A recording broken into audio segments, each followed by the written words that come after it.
Santiago, a young shepherd, wakes under a tree beside his flock, thinking about a recurring dream where a child tells him to find treasure near the Egyptian pyramids. Though he travels often and enjoys his freedom, he begins to wonder if there is more to life. When he meets a merchant's daughter, he is drawn to her charm and starts imagining a future beyond herding sheep. He visits a gypsy woman for a dream interpretation, and he confirms the dream's meaning that he must go to Egypt and find treasure. Later, he meets an old man named Melchizedek who introduced himself as the king of Salem. The old man speaks of personal lessons, the idea that everyone is born with a purpose. Santiago is told that the universe helps people who pursue their destiny. The king gives him magical stones, Urim and Thummim, to help with the decision making. Tempted by the mystery and the promise of treasure, Santiago sells his sheep and sets out for Africa, new land and lots riches. Arriving at Tangier, Santiago feels both excited and lost. The language, culture, customs are unfamiliar. A kind looking man offers help, but instead tricks him and steals his money. Disheartened, Santiago questions his decisions. He considers returning to his old life, but he recalls Melchizedek's word and chooses to stay. He finds work in a crystal shop owned by a quiet and cautious man. Santiago helps improve the shop business by introducing new ideas like displaying glass on shelves and offering tea in crystal glasses. The merchant, impressed and grateful, teaches Santiago the value of persistence, faith, and innovation. Though the boy earns enough money to return home, he decided to continue his quest, feeling he has grown, that the treasure still awaits. Caravana to desert. Santiago joins a caravana crossing the Sahara Desert towards Egypt.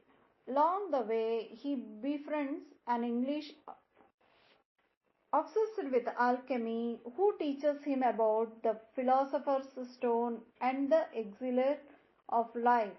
The Englishman seeks the alchemist, a wise figure who is said to hold deep truths of transformation. The caravana travels through silence, sandstorms, and uncertainty. Santiago observes nature, people, and omens. He learns to listen to desert, to science, and to his heart.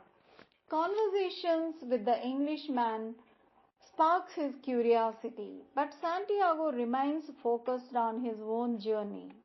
As they near an oasis, the desert teaches him patience and faith in unseen forces. The oasis and the girl. At the oasis, Al Fayoum, the caravana stops due to tribal wars. Santiago meets a girl named Fatima at well. Her beauty and spirit instantly captivate him. They talk daily and he realizes he has fallen in love. He wants to abandon his quest and stay with her, but she encourages him to continue. She believes in destiny and promises to wait. Soon after Santiago sees a vision of men attacking the oasis, he warns the tribal leaders who prepare for the threat. When the vision proves true, Santiago is rewarded. His ability to read omens gains him respect, and soon the mysterious alchemist arrives. The alchemist's lessons. The alchemist approaches Santiago, offering to guide him across the desert.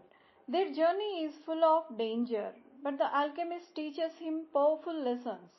He speaks of the soul of the world, the language of the universe, and the unity between all beings. Santiago learns that when the people pursue their personal lesson with a passion and purity, the universe conspires to help them. They are captured by soldiers who believe Santiago is a spy. The alchemist tells Santiago to prove his power by becoming the wind. Fearful but trusting, Santiago meditates and connects with the nature. He speaks with the desert, the wind, and the sun. Finally, he taps into the universal language and becomes one with the wind.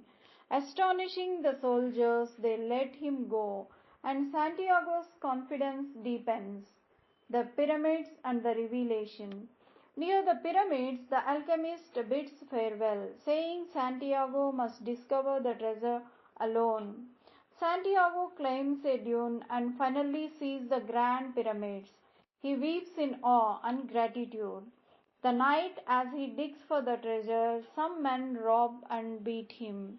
They laugh at his dream, and one man mocks him, saying he once had a dream of treasure under the sycamore tree in Spain, but he never acted on it.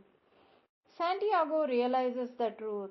The treasure is not in Egypt, but back at home, where his journey began. The signs were always pointing inward. This revelation brings him full circle. He understands that the real treasure was not just gold, but the journey, the learning, the love, and the connection with the world's souls.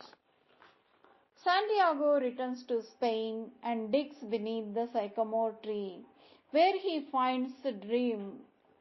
There he finds a chest filled with a gold, jewel, and artifact. Overjoyed, he smiles at the desert, at Melchizedek, at Fatima waiting for him, and at the universe. He plans to return to her and live the life he was meant for. He has found his treasure, but more importantly, he has discovered himself. Through trials, love, and wisdom, he has aligned with the soul of the world. His heart, once uncertain, now beats with a clarity. The dream that once seemed impossible has become a lived truth. Throughout the chapters, the writer's simplicity with a deep spiritual insights. This book is not just a tale of treasure hunting, but a fable about dream, faith, and self-discovery. Hope you enjoyed the reading. Thank you for watching. Don't forget to subscribe, like, and share. Thank you once again.